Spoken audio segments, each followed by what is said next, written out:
Bismillahirrahmanirrahim. Assalamualaikum warahmatullahi wabarakatuh.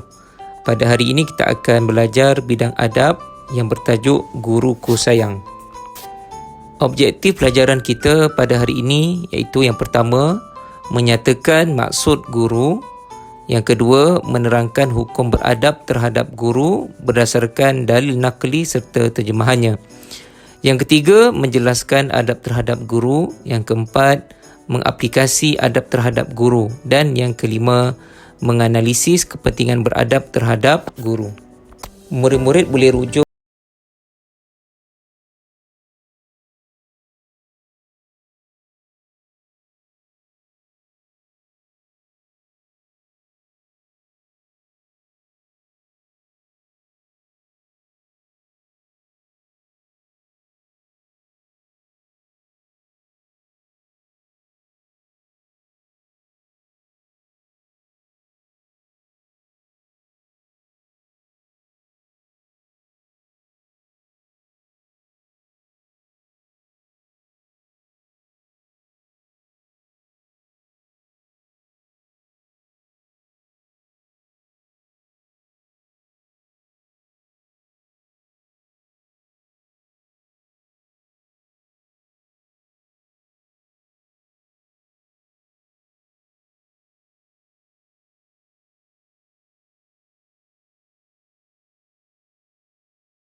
mendapat pahala dan keberkatan ilmu. Yang kedua, disayangi guru-guru. Dan yang ketiga, mudah mengingati pelajaran.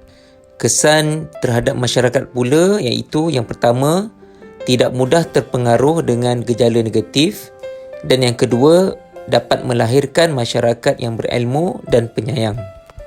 Kesan apabila kita mengamalkan adab terhadap guru, negara akan melahirkan ramai cerdik pandai untuk membangunkan negara.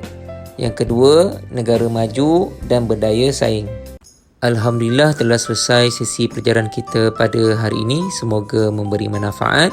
Stay at home. Jumpa lagi. Sekian. Assalamualaikum warahmatullahi wabarakatuh.